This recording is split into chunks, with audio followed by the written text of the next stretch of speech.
What's up everybody and welcome back to another video. I'm about to walk you guys through our newest project. We just picked this one up. We bought it for $110,000. We're hoping to get away with right around $35,000 in the rehab. As you can see, it's in good condition and this is actually the perfect first flip for somebody. And I'm going to show you why as I walk you through it. If you're out there looking for a first property to get into, this is what I recommend for someone to get started with, because it really just needs some paint, some carpet, a little bit of drywall repair, things that are obvious to the eye. And there's one thing that wasn't, but it turned out okay, and that's some structural repair. Anyway, this house is 3 bedrooms, 2 bathrooms, and 2,100 square feet. And when it's all said and done, we're hoping to get around $189,000 on the market for this house. But without any further ado, Rhianna's actually gonna do a neighborhood check, and then I'm gonna take the camera and walk you guys through it and see what we're getting into. All right, guys, so we are looking here like we're at the end of a cul-de-sac, which is very nice. That's the driveway down to this house.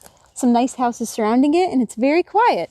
I give the neighborhood a 8 out of 10 just because it's kind of far from the city. I don't love it, and I'll tell you why. Why? I don't love it because this neighbor right here is way too close for my comfort. Yeah. It's right across the street here, but you do just have this little like cul-de-sac like you said. So not the end of the world, I guess. I just, I'm not a suburb guy. Says the man who lives in a townhouse that the neighbor's too close across the street. I guess that's true. I'm telling Rhianna that we've pretty much always lived, since we've been together 15 years now, we've pretty much always lived within 2 feet of somebody because we've always been in a condo, apartment, or townhouse. Yep. I don't mind. I don't mind either. All right, let's start this tour. So starting with the outside of the house, like I said, you can see it's in pretty good condition. The siding's in good condition and doesn't even really need power wash. Garage door's in good shape. It even has a colored door already, an accent colored door for us, which I wish we would do on more of our houses. We've done it before and we've gotten a lot of positive feedback. This one's already done for us. It might need a little touch up, but I think we should do that going forward. What do you guys think? When the door pops like that, vote below or comment down below. Do you guys like when the door is a different color than the rest of the house? I do like it. And it does look like the windows are updated. The roof was a maybe. There was snow on top of the roof the last time we came out here to do a budget with the contractors. So that's still a maybe, but for right now, we're gonna go with it's in good shape. All right, come up on the porch, box full of mail as usual.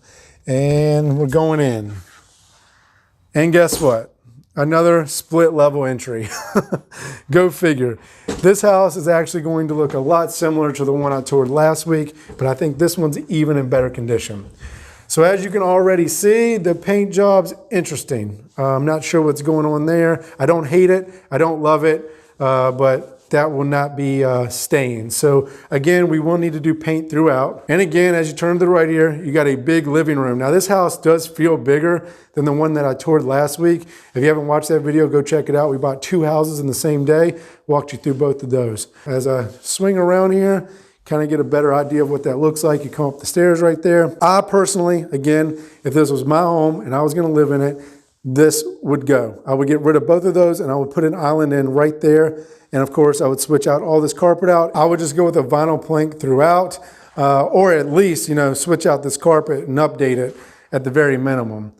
And again, you can see the paint job's not the best, so that will need to be updated. Oh, real quick, and I hope you're enjoying this tour, but if you're really interested in how Rhianna and I reach financial freedom and how we invest in houses just like this and how we gain passive income and live a life that we control the money and money doesn't control us, we built a private group where you get access directly to us and we go live twice a month teaching about a new wealth building topic that we believe that everybody should know about, and we just want to share that information with you guys. So if you're interested in joining that group and getting access to us, the group's called More Than Money, and I'll put a link down under this video so you can join us, and we would love to have you. You got a nice French door set up right here off of the dining room, and that leads to outside, which again, close neighbors. I don't personally love it, but look, I know probably a majority of America lives like this with close neighbors. If I'm just gonna buy a big house like this, I just want a little bit more yard personally. All right, and then that's kind of the back of the house right there. So it's decent. You got a nice little backyard back here. I mean, it's winter time, so it's not the prettiest. It needs some landscaping. Decent sized back deck. All right, let's go back inside here and show you guys the kitchen. The kitchen now, if this was a rental and we weren't flipping this, you could pretty much just leave this as is. Look at that. Cabinets are in great shape. Counters are in great shape. Floor, again, pretty much the whole kitchen. Other than that light blue paint job, this thing could pretty much stay as is. And that's some interesting backsplash right there. It's like a peel and stick, and it's like almost like a tin or like a tin foil. Very interesting. But because we are flipping it, we will be doing new counters, new appliances, new backsplash, and new paint. And we'll update the faucet set as well. That's just not very modern right there. Okay, let's continue here. What do we have here? Kind of a weird closet. It's got this like, because where the stairs go down, this has to be arched up like that, angled up. And the closet's actually really deep. So you can store a lot of stuff in here. It's just kind of an awkward closet. Now we're gonna head back to the bedrooms. We have a primary up here and then 2 smaller bedrooms. I'll start with one of the smaller ones off to the right here. And when I say smaller bedrooms, they're smaller than the primary, but they're actually not small bedrooms. These are decent sized bedrooms. So not bad right there. Decent sized closet. And we'll go one more smaller room here, guest bedroom or kids room, whatever you want to use it for. But look at that. We already got some updated lighting. We will take that. Wait till you guys see the primary bathroom. It's already updated. So anytime we get something like that, it's a win. And this is why I said this would be the perfect first flip for somebody.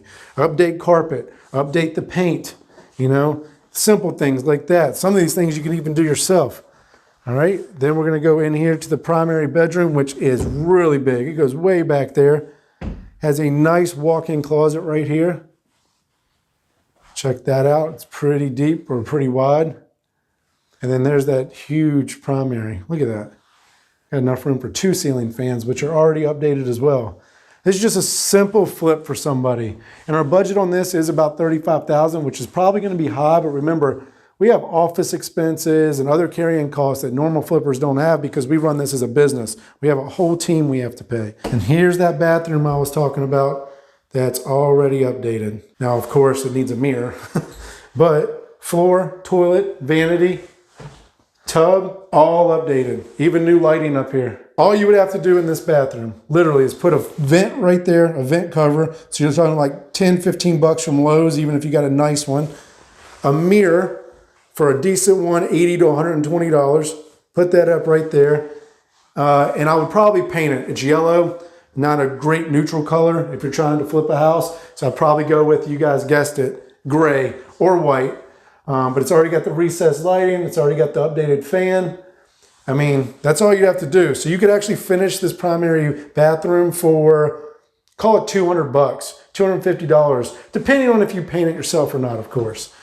Okay, so not bad. And then I'm gonna show you guys something real quick that was a little bit scary and something you need to look for. It was already fixed by the previous owners, but you see this cracking right here? This is the stuff you wanna look for. When it goes all the way up the wall like that, especially if it's near a chimney or something like that, you got some more over here in the corner here. Sometimes that is just settling from the house, okay? Some of that's to be expected when it's an older house. So just look out for that stuff. And if you see it, unless you 100% know for certain that that is just settling, you want to get that checked out by a structural engineer and make sure it does not need structural repair, okay? Because that could cost you a lot of money if you don't have that in the budget. All right, now let's go downstairs to an actually partially finished basement. Plenty of space. Those 2 columns aren't the best, but they're not dead center. So you still have this whole living room over here, which is nice, with a nice fireplace. So they are in the way, but not all the way in the way, if that makes any sense at all. So you got a decent sized living room over here, and then I'll swing around so you can kind of see this whole basement. Plenty of living space down here, especially just for like a game room or a TV room or for the kids to hang out. This is the perfect space for that. And they would have their own bathroom down here, which again, vanity's not terrible. The toilet seems to be in good shape. That medicine cabinet's a little dated for my taste. And they didn't leave us any medicine. What up? Light is okay, needs a light bulb. And this shower definitely needs a new base. That needs to be refinished. This whole thing. This whole bathroom needs to be retiled. It's just dated, pink old tiles, faucet sets outdated, the whole thing. So update that. Got a laundry room right here. Not the prettiest thing in the world, but it is a laundry room. So put down some linoleum flooring there and that'll work. And then you've got, you got what we call, you know, the creepy room or where the monsters live, whatever you want to describe it as, but the little room under the stairs. It's very popular here in West Virginia, and there is always an old pencil sharpener. Some of you guys watching don't even know what this is. But this is literally a pencil sharpener, and I don't know, one, why it's mounted in the house, and two, why in here. But it kind of goes all the way under here. You see what I'm saying? It just gets creepier and creepier. And then, like, see, always something random to kind of like, yep, okay, we're out. Okay, and then this opens up to a humongous 2-car garage. This is great right here. This is going to be a really good selling feature for this house. Any garage, period, but the bigger they are, the more storage they can hold, the more cars they can hold. So you could easily fit 2 vehicles in here side by side, and they've already got the shelving built over here, although it is a little bit precarious, but it'll work. You could sure it back up. And then look, guys, that cracking I was telling you guys about, you always want to look for this. You know, my partner Steve taught me all about this stuff, and I'm telling you guys about it so you could save your butts. And that's kind of it. And I'm going to wrap this video up upstairs and talk to you about it a little bit more. So hopefully you can see now why I was calling this the perfect first flip, because it would be super simple to get in here and get out. You know, it's like, again, you could do some of these things yourself, like paint. Sometimes people know how to change out the flooring. You could definitely hang a mirror or two. These are things that you could do yourself, and you wouldn't have a ton of time into it and a ton of risk up front.